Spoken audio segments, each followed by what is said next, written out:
It's kind of an under-the-radar ACC tradition. Virginia Tech has to play Boston College. They are non-division rivals, and they meet in week one of the college football season here in 2019. Mark Rogers TV, the voice of college football, breaking it down with Mike McDaniel and Dan Rubin. BC, Virginia Tech, and maybe if their fortunes are a little bit better than they were last season, we've got a couple teams, especially in Tech's case, that could contend for a division championship. How are you guys doing tonight? Doing well, Mark. Thanks. Fantastic. All right. I guess we will start 6-7, 7-5. Dan, you get the honors based on last season's record for a final time in 2018. Anthony Brown's back at quarterback. Of course, A.J. Dillon, everybody knows about him. Fortunately, I would hope that we would be able to get to see him for a full 12 or 13 game slate this year. So sell me on Boston College and why you guys might make some noise in the Atlantic. Because nobody's talking about them. I know the Atlantic Division's very top heavy with one team at the top and a rightfully earned honors for Clemson. So I think that it starts there with Clemson, and then it's a wide open race underneath that when you look at the teams and everybody losing something really notable within their roster. I think Boston College has a definite dynamic shot based on what they return and the stars that they return to their team. So if you look at this Saturday in a game against Virginia Tech, a rivalry game, if you will, in the ACC with the history between these two teams, I think this is a perfect statement game for Boston College to get out on the right foot this year with the players that they have. Should they be able to pick up the victory, it would go miles to improving some of what people might have been saying in the offseason, which is that they finished 7-5 last year for what feels like the umpteenth time under Steve Adazio. So this is a wonderful opportunity for Boston College to like I said, take that first foot forward and maybe make their mark in the ACC Atlantic Division. Mike, I've got to say, I don't know exactly how to take Virginia Tech coming into this season. Justin Fuente, I thought, was a good hire. He got off to a great start there. The first two seasons were successful by most accounts, going to an ACC championship game, coming within a touchdown of Clemson in that game. A 10-4 finish the other season that Josh Jackson was at the starting quarterback. And, of course, if you want to check him out, you can against Howard this Saturday on the Big Ten Network playing for the Terps. But now coming off 6-7, a lot of departures, a very young roster last season, a lot of injuries. So there were some conditions there that they really couldn't help. Other teams are being talked about in this division. Of course, Miami, despite the loss against Florida, as most likely the most talented team. Virginia, of course, has that ascension working under Bronco Mendenhall from 2 wins to 6-8 in a big bowl win last year. Nobody really talking about the Hokies, but as the schedule lines up, maybe they can make some noise. Yeah, and I think it's really a season for Virginia Tech in which there's really only going to be a handful of games that actually determine whether or not the Hokies are all that good, right? I mean, Virginia Tech could end up having a pretty decent record just given the fact they have 2 FCS teams on the schedule. The other non-conference game of note is Notre Dame, and then they have one other non-conference game against Old Dominion, right? And Old Dominion beat Virginia Tech last year, but Virginia Tech's at home this year. They're going to be heavy favorites in that game, second game of the year here coming up in a couple of weeks when they face Old Dominion. You know that the team has that circled on the schedule heading into the season. So non-conference schedule outside of Notre Dame is very weak. And the Coastal has so many question marks, right? Like North Carolina, they're in the middle of a rebuild under Mac Brown. Georgia Tech, obvious rebuild under Jeff Collins. Duke is losing their starting quarterback, right? So it's the Quentin Harris show now. And they lose a ton of talent on the defensive side of the ball as well. So there's just a lot of question marks in the Coastal Division as a whole. And Virginia Tech is one of those teams that falls into that category as well. But since Virginia Tech has so much talent returning on both the offensive and defensive sides of the football, I think a lot of people are still bullish on the Hokies just by the fact that, look, the defense was the worst it's been in about 30 years last year, and Bud Foster has too good of a track record to expect that to continue. That and the fact that they have Ryan Willis back in continuity on the offense with him at quarterback, I think is huge. He's got a very talented receiving core to throw to, and if Virginia Tech finds anything in the running game, I think that would just be a plus. So there's a lot of positives to look at with Virginia Tech as a potential sleeper in the Coastal Division. Are they the most talented team? No, I think Miami's the most talented team in the division, but Virginia Tech is a team that a lot of people are sleeping on, but by the same token, they have a lot of talent returning, so there's reasons to be optimistic about the Hokies heading into the season. Mark Rogers TV, the voice of college football. If you like to put a couple bucks on the games, you can do so by using the link in the description section below. Grab that link next to the hashtag Sam Strong. It's basically a joint venture between myself, a number of YouTubers, St. Jude's Hospital. So it's for a worthy cause involving cancer research. And Sam, who's the son of Volunteer Roadshow, Bobby, and his fight against cancer. So please sign up right there, and you get my predictions right there on that link next to the voice of college football community. And then, not to throw too many links at you, but if you grab the one next to betnow.eu, again, the hashtag is Sam Strong. You don't get the 50% bonus that we advertise right there. You get 100%. So you double your money right out of the gate, get in front of the sticks, and it's for a worthy cause. Mike, let's stay with Virginia Tech for a second in regards to the defense. You mentioned the defense having to have a bounce back year. I guess this underlines it as much as anything for me. Giving up 52 points and like 14 yards per play against Pitt shows you, against Pitt, what happened to this defense last year. But again, it was a lot of it played into injuries and some circumstances there. So do you have hopes of this being what we've grown accustomed to being a Virginia Tech type defense? Yeah, I mean, I think to expect this to be a top 20 defense would be a little overly optimistic. The Virginia Tech usually is at the very least a top 40 defense. Are they even going to be that this year? That's really up for debate. But I think reasonable expectations for the Hokies is to at least get back in the top 50 or 60 on the defensive side of the ball. And look, maybe I'm being a little pessimistic, but at the very least, that would be a step forward based off of last year. They were just so porous on so many different levels. The defensive line had a lot of trouble getting pressure on the quarterback. The one guy who could get pressure on the quarterback from a couple of years ago, and the one guy they were really hoping to rely on last season was Trayvon Hill. Trayvon Hill gets kicked off the team early in the year. Ricky Walker, a defensive tackle who's made hay in the NFL preseason, actually playing pretty well now at the next level. He's a guy that was never really healthy throughout his senior year for the Hokies last year, and he was a guy on the defensive line that Bud Foster was hoping to rely on. And without him being healthy, it was really just tough sledding for the Hokies on a number of different levels. But there's reasons to be optimistic about the defense. They had a lot of youth on last year's team, a lot of freshmen, a lot of sophomores. And the great thing about youth on the defense is, you take your lumps early on, but those freshmen become sophomores, the sophomores become juniors, and the juniors become seniors. And all of a sudden you have guys with experience at a number of different positions who've been there before, who've gone through the war on the field, right? And they've been in those game situations that you really can't teach on the practice field. And I think for Virginia Tech heading into the year, they now have experience at all three levels of the defense. The one area you're going to have to watch for throughout the entirety of the season, but especially this Saturday against Boston College, is the defensive line, specifically on the interior. Jared Hewitt's a returning starter, a guy who came in and replaced Ricky Walker last year when he was out due to injury. He's a guy who's expected to be a major player on the interior defensive line for the Hokies, but he has two true freshmen behind him on the depth chart. So Virginia Tech gets young fast on the defensive line once you get away from the starters. So if there's any injuries up front, this is a position of need for the Hokies. It's an area they have to continue to develop as a recruit. Justin Fuente's done a pretty good job on the recruiting trail, but that's one area where there's cause for concern just because there's so much youth up front on the defensive line. And that's a position to watch on Saturday as the Hokies take on Boston College. You're going to be tested early and often here against a great running back and, at least half of an experienced offensive line, Dan.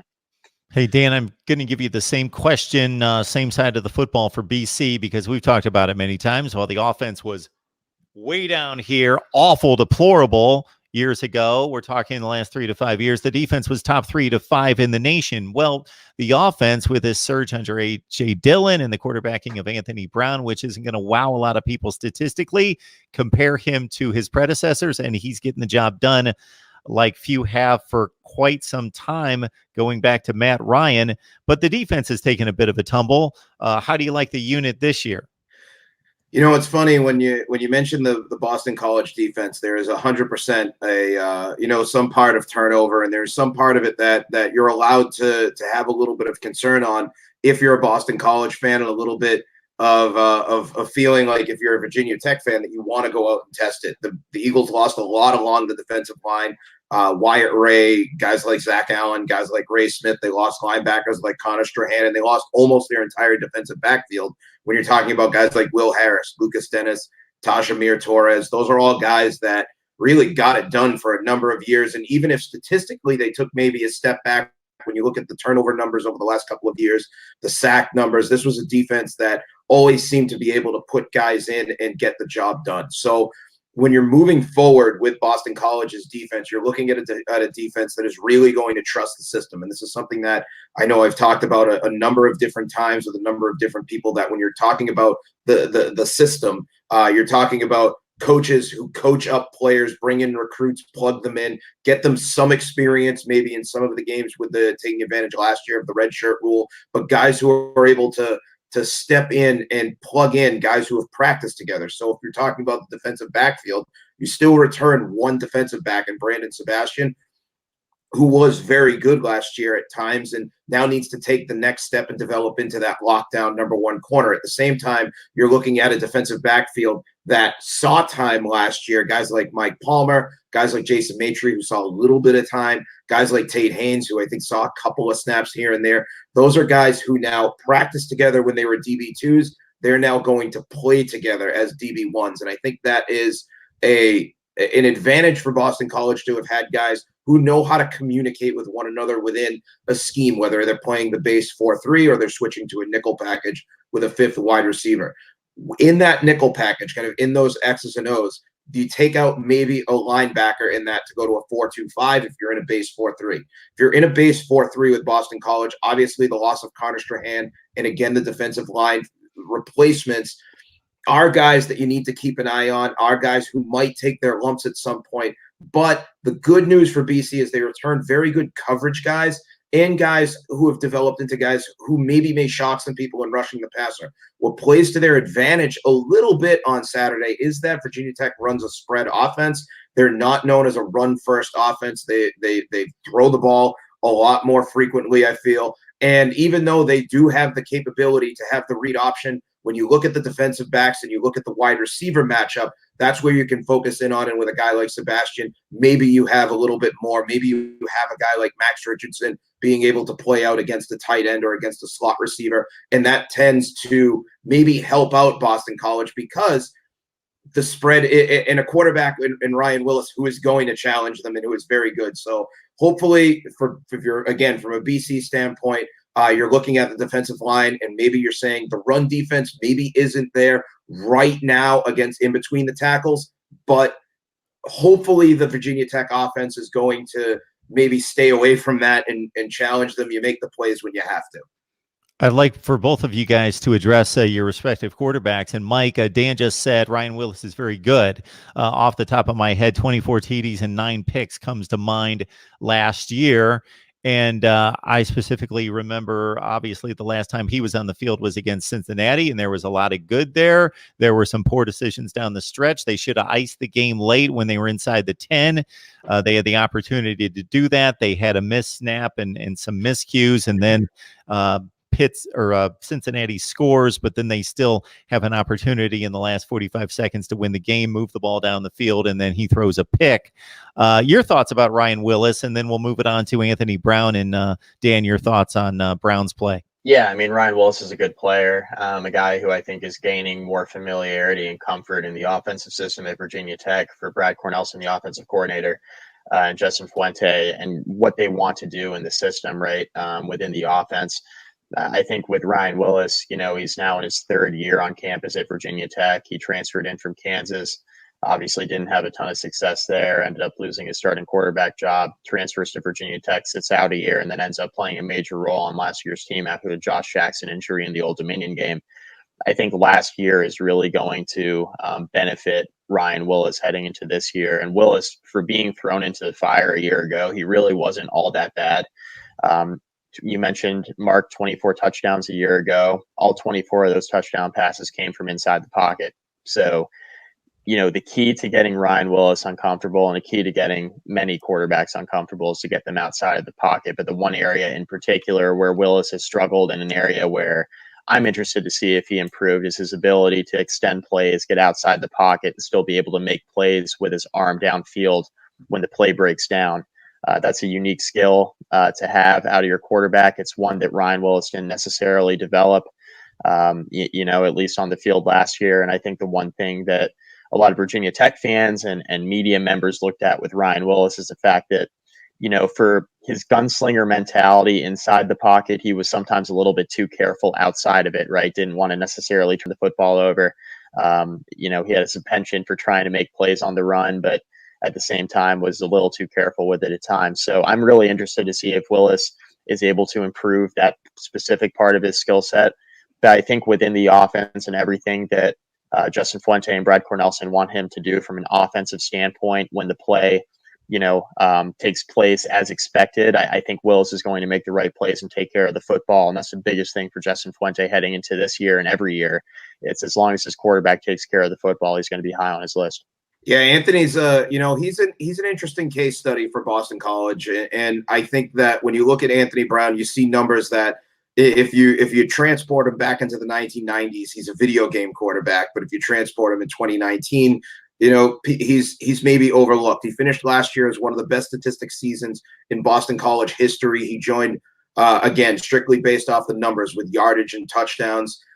He joined Glenn Foley, Matt Ryan, Doug Flutie. Those are names that he was actually put up against in the record books when you look at the touchdown numbers. So that's a real interesting case study that you look at him and you say, well, the numbers, is it 2019 numbers versus 1984 numbers and versus 1993 numbers, which are very different styles of offenses, at least in reputation for him. But at the same time, you're looking at a guy who a lot of people think has a much higher ceiling than what he put forward with 2,000 odd yards and 20 touchdowns and similar numbers, I think, than what you'd see out of Ryan Willis. So it's real interesting that people might be down on Anthony Brown or say that he's not the type of quarterback that comes into this game with blowout type of mentality, that he could take a next step, because quite frankly, as the type of player that he is, I think that he could be very good for Boston College. It's going to be a real telling year for him. So when it comes to Anthony, here's the one thing about him is his completion percentage, right? So if you go back to the games where Boston College won,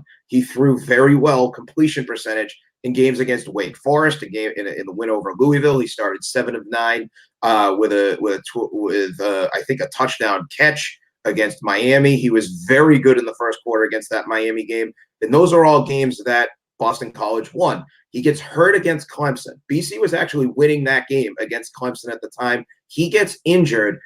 It misses the rest of that game. In the last 2 games after that, his completion percentage went drastically down. He went to 18 of 36 against Florida State and 17 of 37 against Syracuse. Those were not completion percentage numbers that jived with Anthony's numbers at the beginning of the year. So you take out those last 3 games and he's very good, but he struggled after he got injured against Clemson. And quite honestly, I didn't feel that he had his best stuff in those last 2 games after he gets hurt against Clemson. So if he takes the next step, if they diversify a little bit within the offense, he's proven he can hit the short pass. He's proven he can hit verticals down the sidelines. Now it's about hitting passes over the middle, down the middle of the field. Mike Bajakian, a new offensive coordinator, has been working with him on that. So it's about hitting the types of passes, maybe getting the ball out a little bit quicker, not taking a hit on a body that's been injured each of the last 2 years.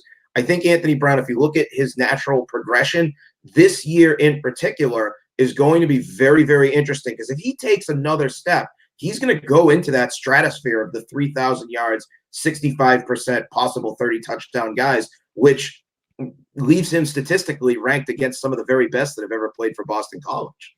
So basically, you're telling us, despite the statistical comparison that you really can't make across generations, that we can look forward to Anthony Brown blowing a 25-point lead in the Super Bowl someday.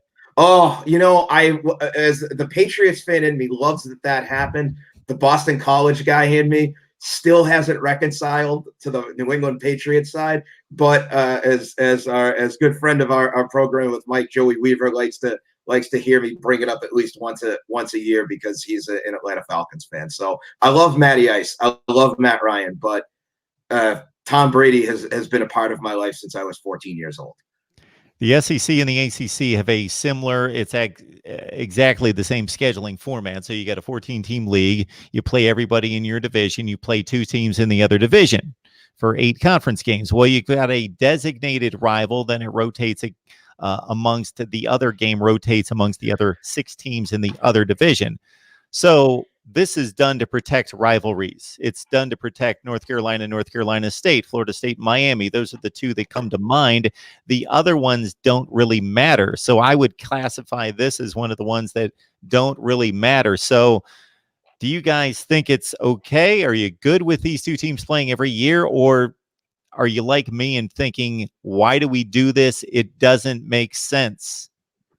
I mean, I'm cool with it happening every year. I mean, it's always a competitive game with Boston College. I think the real question is for fans of teams like Georgia Tech, for example, who right now have to face Clemson every year. And it's like, okay, you have a loss before the season even begins, right? It's like you got buzzsaw Clemson and rebuilding Georgia Tech, or buzzsaw Clemson and, option Georgia Tech, right? And they've been the same offense forever up until this coming year, right? Those are the programs that really, really, really don't like the current setup of ACC scheduling, especially with the crossover games that we're talking about. In regards to this particular game between Virginia Tech and Boston College, it's a very competitive game every year. The teams seem to take turns winning. Of course, Boston College got the better of Virginia Tech last year.